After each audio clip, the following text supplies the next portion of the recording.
I'm going to show you how to do a blind stitch.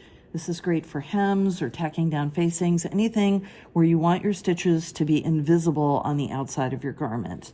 So I've got my hem here. It's turned up 1/4 inch, and then there's my actual hem.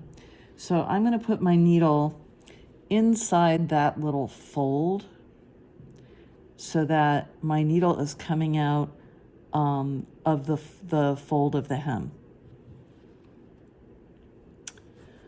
All right.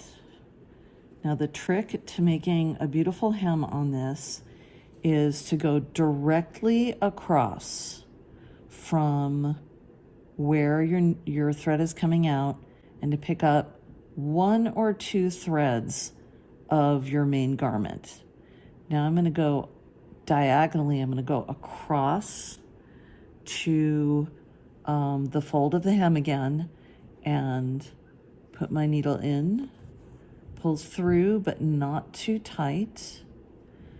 Now I'm going to go directly across, just right across onto my main fabric and just pick up 1 or 2 threads and move down my hem and come out the fold. She said tangling her thread.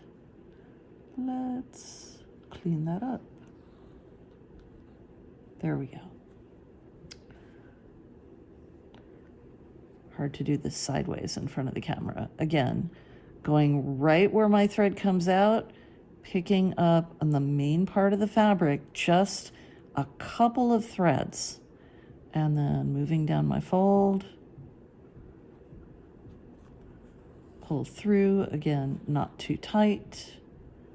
And so you'll see I'm using a contrasting thread just so you can see what I'm doing.